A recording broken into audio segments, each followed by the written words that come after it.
بسم اللہ الرحمن الرحیم نحمدہ ونصلی علی رسول الکریم اما بعد فاعوذ باللہ من الشیطان الرجیم بسم اللہ الرحمن الرحیم وَلُوطًا آتَيْنَاهُ حُكْمًا وَعِلْمًا وَنَجَّيْنَاهُ مِنَ الْقَرْيَةِ الَّتِي كَانَتْ تَعْمَلُ الْخَبَائِثَ إِنَّهُمْ كَانُوا قَوْمَ سَوْءٍ فَاسِقِينَ۔ اچھا یہ ہو گیا تھا۔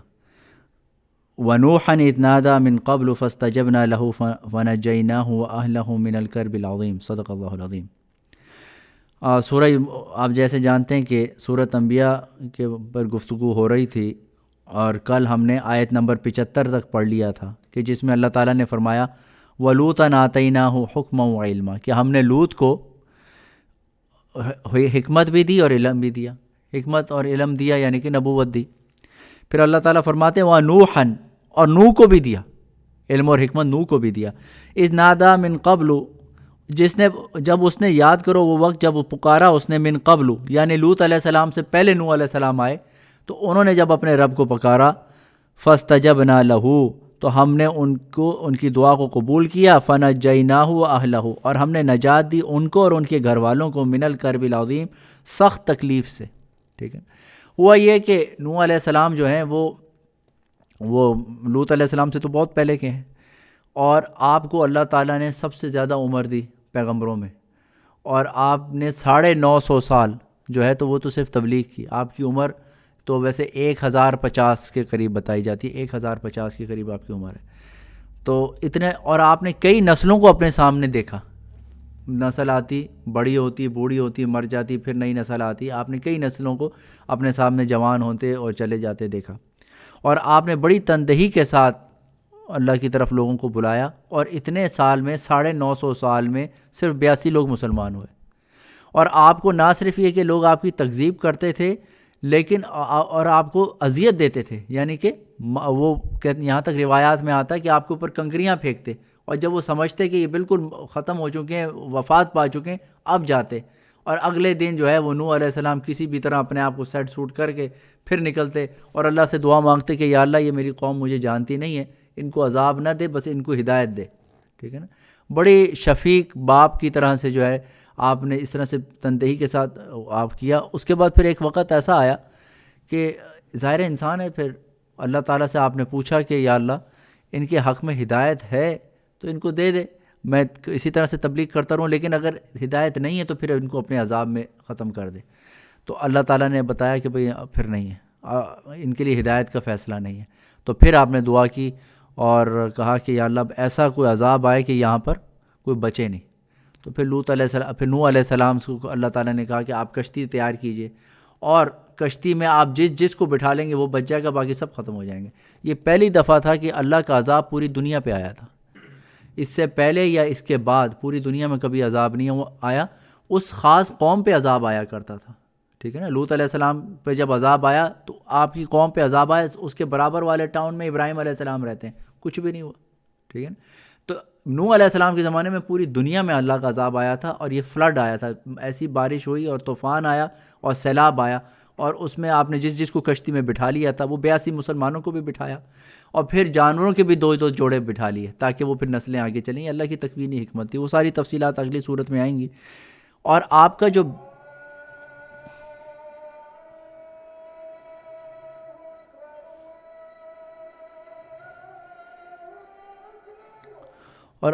ایک بیٹا تھا وہ ایمان نہیں لایا تھا۔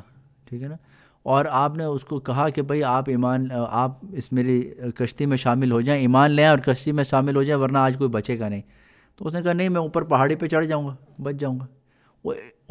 لگتا یوں ہے کہ وہاں پہ اس بستی میں بارشیں، طوفان، سیلاب آتے ہی رہتا تھا، تو اس نے کہا میں ہمیشہ اوپر چڑھ جاتا تو بچ جاتا ہوں، ابھی بھی بچ جاؤں گا، نو پرابلم۔ تو نوح علیہ السلام نے بہت کہا کہ نہیں بچو گے، اور پھر اللہ کا جب عذاب آیا تو وہ ڈوبنے لگا، تو نوح علیہ السلام نے کہا کہ یہ تو میرا بیٹا ہے، میرے گھر والے ہیں، آپ نے کہا تھا میں تمہیں وَنَجَّيْنَاهُ وَأَهْلَهُ، ہم نے نجات دی نوح علیہ السلام کو اور اس کے گھر والوں کو۔ ٹھیک ہے نا، تو گھر والوں میں بیٹا تو سب سے پہلے گھر والا ہے، تو اللہ تعالیٰ نے فرمایا نہیں آپ کا گھر والا نہیں ہے، وہ اس کے اِنَّهُ عَمَلٌ غَيْرُ صَالِحٌ، اس کے عمل جو ہیں اس کے عمل اچھے نہیں ہیں، جو عمل ہے جس کے اچھے نہ وہ آپ کا بیٹا نہیں ہے۔ ٹھیک ہے نا، تو اللہ تعالیٰ نے ایک آپ کو بتا دیا کہ آپ کو اگر کوئی نسبی بیٹا بھی ہو یا گھر والا بھی ہو، لیکن اگر وہ ہدایت پہ نہیں ہے تو بس آپ اس کے ساتھ زیادہ ایموشنل تعلق قائم نہ کریں۔ تو پھر اللہ تعالیٰ نے بتایا کہ ہم نے اس کی دعا قبول کی اور ان کو نجات دی اور ان کے گھر والوں کو کرب العظیم بڑی تکلیف سے۔ وَنَصَرْنَاهُ مِنَ الْقَوْمِ الَّذِينَ كَذَّبُوا بِآيَاتِنَا، اور نصرت کی نوح علیہ السلام کی ان کی قوم کے خلاف، الَّذِينَ كَذَّبُوا بِآيَاتِنَا، جو ہماری آیات کی تکذیب کیا کرتی تھیں، إِنَّهُمْ كَانُوا قَوْمَ سَوْءٍ، اور وہ تھے بہت ہی بری لوگ، فَأَغْرَقْنَاهُمْ أَجْمَعِينَ، ہم نے سب کے سب کو غرق کر دیا، سب ہی غرق ہو گئے، سب ختم ہو گئے۔ وَدَاوُودَ وَسُلَيْمَانَ، اور یاد کرو داؤد اور سلیمان کو، إِذْ يَحْكُمَانِ فِي الْحَرْثِ، جب انہوں نے حکم دیا، انہوں نے فیصلہ سنایا ایک کھیتی کے بارے میں۔ قصہ یوں ہوا کہ آپ کو پتہ ہے داؤد علیہ السلام جو ہیں وہ پیغمبر بھی ہیں اور بادشاہ بھی ہیں، یہ پہلے نبی ہیں جن کو اللہ نے پیغمبرانہ شان بھی دی، پیغمبر بھی بنایا اور آپ کو بادشاہ بھی بنایا۔ پھر آپ کے بیٹے سلیمان علیہ السلام آئے، یہ پیغمبر بھی ہیں بادشاہ بھی ہیں۔ اس سے پہلے یا تو بادشاہ ہوتا تھا یا پیغمبر ہوتا تھا۔ داؤد علیہ السلام پہلے آدمی ہیں جو بادشاہ بھی ہیں پیغمبر بھی ہیں۔ اچھا، اب یہ ظاہر بادشاہ ہیں، لوگ اپنے مسائل بھی لے کے آئیں گے، تو دو لوگ ایسے آئے۔ ہوا یہ کہ ایک قبیلہ تھا، ان کی تھی کھیتیاں، ان کی کھیتی تھی، کہتے ہیں انگور کا باغ تھا یا اناج تھا، ٹھیک ہے، دونوں روایتیں آتی ہیں، اور برابر والوں کی یہاں بکریاں تھیں۔ ہوا یہ کہ رات کے وقت میں انہوں نے شاید بکریاں اپنی ٹھیک سے باندھی نہیں، بکریاں ادھر کی طرف نکل گئیں اور ان کی ساری فصلیں کھا گئیں، ان کو تباہ کر دیا، ٹھیک ہے نا، ان کا اناج ہی کھا گئیں۔ تو یہ اپنا معاملہ اگلے دن صبح کو داؤد علیہ السلام کے پاس لے آئے، اور یہ آپ جانتے ہیں کہ یہ شریعت کا بھی مسئلہ ہے کہ اگر دن کے وقت میں تو سب جاگ رہے ہوتے ہیں تو کھیتی والے کو چاہیے کہ اپنی کھیتی کی حفاظت کرے، کیونکہ بندہ اپنے جانوروں کو کھلا چھوڑ دیتا ہے تو جانور کو تو عقل نہیں ہے کہاں سے کہاں نکل جائے، تو اپنی کھیتی کا فینس لگانا، اپنی کھیتی کی حفاظت کرنا آپ کی ذمہ داری ہے، کیونکہ وہ آپ کی زمین ہے، کوئی بھی آئے گا تو جانور آئے گا، جانور کو کون سی عقل ہے۔ لیکن رات کے وقت یہ مالک کی ذمہ داری ہے کہ اپنے جانوروں کو باندھے، ٹھیک ہے نا، دن میں تو جانوروں کو چرنے کا حق ہے، رات کو نہیں، رات کو جانور اب وہ نہ باندھے گا اور ادھر چلا جائے گا، اس کی غفلت میں آپ اس کی کھیتی خراب کر دیں گے تو زمان آئے گا۔ اچھا، تو اب داؤد علیہ السلام نے کیا فیصلہ سنایا، انہوں نے کہا کہ بھائی یہ جو کھیتی جن کی نقصان ہوا ہے اس کا اندازہ لگاؤ، اور انہوں نے اندازہ لگایا، انہوں نے کہا کہ یہ ساری بکریاں کھپ جائیں گی، یہ جتنی بکریاں نا ساری کی ساری دینی پڑیں گی۔ تو داؤد علیہ السلام نے کہا ٹھیک ہے، آپ نے ان کا اتنے کا نقصان کیا، آپ اپنی بکریوں کے ذریعے ان کا آپ نقصان پورا کریں اور جائیں۔ اب جن کو بکریاں مل گئیں یہ تو بڑے خوش ہوئے کہ ہماری کھیتی گئی تو بکریاں مل گئیں، ان کے پاس آنے کی ساری کمائی ضائع، انہوں نے جو بکریاں کمائی تھی ساری ختم۔ تو انہوں نے اس کے بعد سلیمان علیہ السلام کے پاس گئے، اور ایک روایت میں آتا ہے کہ آپ جب دربار سے نکلے تو سلیمان علیہ السلام انٹر ہو رہے تھے، اور ان کے سامنے جب ذکر آیا تو انہوں نے کہا اگر مجھے موقع دیا جاتا تو میں اس سے اچھا فیصلہ کرتا۔ تو پھر انہوں نے داؤد علیہ السلام نے بھی سن لیا، انہوں نے کہا ہاں بھائی بیٹے کے پاس کوئی لگتا کوئی زیادہ کوئی اچھا فیصلہ کا، آپ نے کہا ٹھیک ہے آپ اپنا فیصلہ سنائیے۔ تو انہوں نے اپنے والد یعنی داؤد علیہ السلام کی اجازت سے فیصلہ یہ کیا کہ دیکھو جن کی کھیتیاں ہیں نا ان کو ان کی بکریوں سے استفادہ کرنے کے لیے فائدہ اٹھانے کا دیا جائے، یعنی کہ ان کا دودھ استعمال کر سکتی ہیں، اس سے نسل بڑھا سکتے ہیں، کچھ بھی کر سکتے ہیں، یہ کریں۔ اور بکری والے جو ہیں وہ کھیت میں کام کریں اور جہاں تک ان کی فصلیں تیار تھیں وہاں تک اس کو تیار کریں، مثال کے طور پہ اگر 2 فٹ تھیں یا 3 فٹ تھیں تو اتنی فصلیں تیار کریں، اور جب تک ان کی بکریوں سے فائدہ اٹھائیں، یعنی کہ ان کو کھا نہ جائیں، ان کا دودھ پئیں، ان کو استعمال کریں، ٹھیک ہے نا، اور جو ہے وہ اس سے فائدہ اٹھاتے رہیں اور اتنی دیر میں یہ کھیتی اگاتے رہیں، جب کھیتی اتنی اگ جائے گی تو ان کو کھیتی مل جائے گی، وہ اپنی بکریاں واپس لے لیں۔ تو داؤد علیہ السلام تو بڑے خوش ہوئے، دونوں پارٹیاں خوش ہو گئیں، یعنی کہ ہمارا بھی کوئی نقصان نہیں ہوا، دونوں کو اپنی چیزیں مل گئیں، اور داؤد علیہ السلام نے کہا یہ فیصلہ صحیح ہے، آپ نے اپنا فیصلہ واپس لے لیا، سلیمان علیہ السلام کا فیصلہ جاری کر دیا۔ تو اللہ تعالیٰ اس کا ذکر فرماتے ہیں اذ یحکمان فی الحرث، جب دونوں نے فیصلہ سنایا اپنی کھیتی کے بارے میں، اذ نفشت فیہ غنم القوم، اور جب پھیل گئی ان کے اندر غنم القول، غنم کہتے ہیں بھیڑ بکری کو، کسی ایک قوم کی ایک قبیلے کی جو بھیڑ بکریاں تھیں اس کے اندر دوسرے کی کھیتی میں گھس گئیں اور اس کو چر لیا۔ وَكُنَّا لِحُكْمِهِمْ شَاهِدِينَ، اور ہم ان کے فیصلوں کے گواہ تھے، ہم ان کے فیصلوں کے گواہ تھے، یعنی کہ جب اللہ تعالیٰ فرماتے کہ یہ میں گواہ تھا اس میں۔ فَفَهَمْنَاهَا سُلَيْمَانَ، ہم نے سلیمان علیہ السلام کو خاص فہم عطا کیا، ہم نے ان کو ایسا عقل عطا کی، ایسی فہم عطا کیا تاکہ وہ فیصلہ کریں۔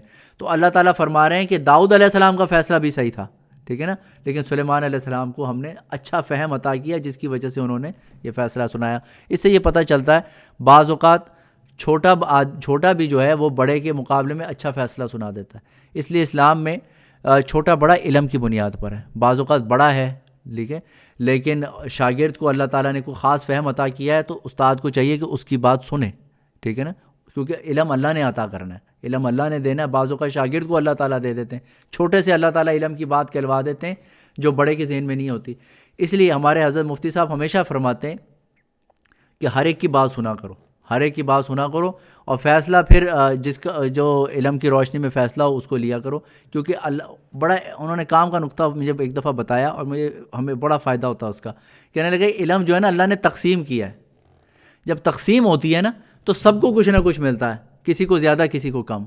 اس کا مطلب ہے آپ کو پورا نہیں ہے, آپ کے پاس تقسیم ہوا ہے. میں یہاں پر جو ہے اناج لے آؤں یا کینڈیاں لے آؤں, میں تقسیم کروں, آپ کو 10 مل گئیں, آپ کو 15 مل گئیں, آپ کو 50 مل گئیں. ٹھیک ہے نا, ہو سکتا ہے اس کو 2 ملی, ٹھیک ہے, سب سے کم اس کو ملی لیکن ملی تو صحیح نا. تو علم تقسیم ہوا ہے, بھلے 2 لفظ آئے تو نا, لیکن وہ 2 لفظ آپ کے پلے نہیں ہیں. ہو سکتا ہے اس کے پاس وہ بات ہو جو آپ کے ذہن میں نہ ہو. تو علم تقسیم ہوا ہے, تو جب تقسیم ہوا ہے تو یعنی سب کو کچھ نہ کچھ تو ملا ہے, تو اس لیے اس کی بات سننے کے قابل ہے. ہر کسی کو کوئی چھوٹا بڑا نہیں ہوتا علم کے بارے میں. وَكُلًّا آتَيْنَا حُكْمًا وَعِلْمًا, اور ہم نے سب کو حکمت بھی دی اور علم بھی دیا. یعنی کہ داؤد علیہ السلام کو اور سلیمان علیہ السلام کو ہم نے دونوں کو حکمت اور علم دیا. یعنی کہ داؤد علیہ السلام کو کے علم کو بھی اللہ نے اپروو کیا اور سلیمان علیہ السلام کے علم کو بھی اپروو کیا, لیکن کہا کہ سلیمان کو ہم نے زیادہ فہم عطا کیا تھا. اس سے یہ مسئلہ بھی پتہ چل گیا, عام طور پہ جو لوگ غیر مقلدین ہوتے ہیں, جو کسی بھی امام کو فالو نہیں کرتے, وہ ایک اعتراض یہ کرتے ہیں کہ بھئی یہ کیسے ممکن ہے کہ 4 امام ہیں, چاروں صحیح ہیں. ٹھیک ہے نا, تو بھئی یہ تو قرآن کی آیت ہے, داؤد اور سلیمان 2 پیغمبر ہیں, دونوں ہی صحیح ہیں, اللہ ہی کہہ رہا ہے دونوں صحیح ہیں. ٹھیک ہے نا, اور ایک کا فیصلہ زیادہ بہتر ہے.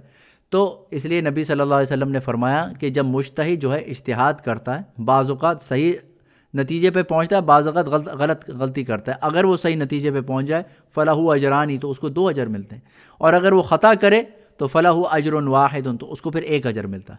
کیوں؟ کیونکہ اس نے اپنے ذہن سے, اپنی صلاحیت سے ایک فقہ کا مسئلہ مرتب کیا. وہ صحیح بھی ہو سکتا ہے, غلط بھی ہو سکتا ہے, لیکن اللہ کی نظر میں دونوں صحیح ہیں. وَكُلًّا اچھا وَسَخَّرْنَا مَعَ دَاوُودَ الْجِبَالَ وَيُسَبِّحْنَ وَالطَّيْرَ وَكُنَّا فَاعِلِينَ, اور پھر ہم نے مسخر کر دیے داؤد کے ساتھ پہاڑ, یسبحنا جو والطیر جو اس کے ساتھ تسبیح کرتے تھے, اور پرندے. یعنی داؤد علیہ السلام کو اللہ تعالیٰ نے زبور دی تھی, اور یہ دعاؤں کی کتاب تھی, اس کے اندر مناجات تھی, اور آپ کو اتنی اچھی خوبصورت آواز تھی کہ جب آپ ذکر کرتے تھے اور وہ اپنی زبور پڑھتے تھے تو یہ پرندے, پودے, پہاڑ, یہ سب آپ کے ساتھ ذکر کرتے تھے, جھومتے تھے, اتنی خوبصورت آواز تھی. تو یہاں تک کہ پہاڑ اور پرندے بھی آپ کے ساتھ ذکر کرتے تھے. وَكُنَّا فَاعِلِينَ, اور اللہ تعالیٰ فرماتے ہیں یہ ہم ہی کر رہے تھے, ہم ہی کروا رہے تھے, ہم ہی کرنے والے تھے. وَعَلَّمْنَاهُ صَنْعَةَ لَبُوسٍ لَكُمْ, اور ہم نے سکھایا داؤد کو زرہ بنانا تمہارے واسطے. زرہ بناتے تھے داؤد علیہ السلام. اللہ تعالیٰ نے داؤد علیہ السلام کو یہ فن دیا تھا کہ آپ کے ہاتھ میں یہ لوہا جو ہے بالکل ایسے مکھن کی طرح ہو جاتا تھا, موم کی طرح, اپنے ہاتھوں سے اس کو موڑ لیتے تھے اپنی مرضی سے. تو زرہ بناتے تھے لکم تمہارے واسطے. کیوں؟ لِتُحْصِنَكُم مِّن بَأْسِكُم, تاکہ تم جنگوں میں ایک دوسرے کی زد سے, ایک دوسرے کی وار سے تم محفوظ رہو. فَهَلْ أَنْتُمْ شَاكِرُونَ, کیا پھر تم شکر نہیں کرتے اس بات کا, اللہ تعالیٰ کی اس بات کا شکر نہیں کرتے کہ اللہ تعالیٰ نے یہ تمہیں فن عطا کیا. وَلِسُلَيْمَانَ الرِّيحَ عَاصِفَةً تَجْرِي بِأَمْرِهِ إِلَى الْأَرْضِ الَّتِي بَارَكْنَا فِيهَا, اور ہم نے سلیمان کے لیے ہوا مسخر کی تیز, اور جو چلتی تھی بِأَمْرِهِ, اس کی امر سے. سلیمان علیہ السلام ہوا کو کہتے آپ ادھر چلو ادھر لے جاتی, ادھر چلو ادھر لے جاتی. إِلَى الْأَرْضِ الَّتِي بَارَكْنَا فِيهَا, ایک زمین کی طرف جو ہم نے بابرکت بنائی, یعنی شام کی طرف. وَكُنَّا بِكُلِّ شَيْءٍ عَالِمِينَ, اور ہم ہر چیز کا علم رکھنے والے تھے, یعنی کہ ازل سے ہم ہر چیز کا علم رکھنے والے تھے. سلیمان علیہ السلام کو اللہ تعالیٰ نے ایسی بادشاہت دی تھی کہ پھر کسی کو, انہوں نے خود ہی کہا تھا یا اللہ اس کے بعد ایسی بادشاہت مجھے عطا کر کہ پھر مجھے اس کے بعد ایسی کوئی بادشاہ دینا نہیں کسی اور کو. ٹھیک ہے نا, تو ایسی بادشاہت دی تھی. لوگ کہتے ہیں اس کا کیا مقصد ہے. اب یہ سلیمان علیہ السلام کا قصہ میں آپ کو بعد میں بتاؤں گا, لمبا ہے. سلیمان علیہ السلام کا قصہ بھی لمبا ہے, اس کے بعد ایوب علیہ السلام کا قصہ وہ بھی لمبا ہے, تو وہ ہم انشاءاللہ کریں گے. لیکن سلیمان علیہ السلام کو اللہ تعالیٰ نے اس لیے دی تھی کہ تاکہ میں ساری نعمتیں لے کے سب سے زیادہ تیرا شکر کرنے والا بنوں. ٹھیک ہے نا. مثال کے طور پہ آپ کے پاس $1,00,000 ہے تو آپ $1,00,000 کا شکر ادا کریں گے. 2 گھر ہیں، 2 گھروں کا شکر ادا کریں گے. لیکن آپ کے پاس بلینز آف ڈالرز ہے، پوری دنیا میں آپ کی جو ہے نا وہ پراپرٹی ہیں، اور آپ کے پاس زمینیں ہیں، یہ ہے وہ ہے، تو پھر آپ ان سب سے اپنا دل ہٹا کے اپنے دل کو اللہ کے ساتھ لگائیں گے. ٹھیک ہے نا. تو یہ بڑی کامیابی ہے. یا جس کے پلے $10 ہیں وہ کہتا ہے یار مجھے پیسے سے مجھے لگاؤ ہی نہیں ہے. وہ یا لگاؤ کیا ہونا ہے تیرے پاس $10، اس سے کیا لگائے گا تو دل کو، ہے نا.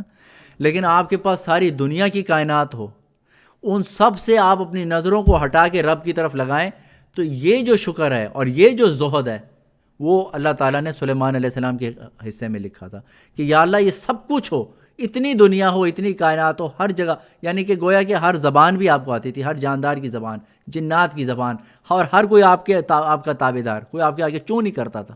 ٹھیک ہے نا. اس کے باوجود آپ نے دنیا کی کسی چیز سے دل نہیں لگایا اور اللہ کی طرف زہد اختیار کیا، تو یہ زہد کا بہت ہی اعلیٰ مقام ہے. ٹھیک ہے نا. تو آج ہمارے پاس یہ ہوتا ہے کہ 4 پیسے کے آ جائیں ہم مسجد کا راستہ ہی بھول جاتے ہیں، ہے نا. تو اس سے سیکھنا چاہیے کہ ان کے پاس ساری دنیا کی دولت تھی اور بادشاہت تھی. ٹھیک ہے نا. ایک تو ہوتا ہے دولت ہونا، ایک ہوتا ہے آپ کی چلتی بھی ہر جگہ، تو یہ اور ڈبل بات. اور پھر بھی اللہ کی طرف سے آپ کا ذہن نہیں ہٹتا تھا، تو یہ بڑا کمال کا زہد تھا. تو اللہ تعالیٰ اس طرح کا زہد بھی عطا فرمائے. وآخر دعوانا الحمدللہ رب العالمین.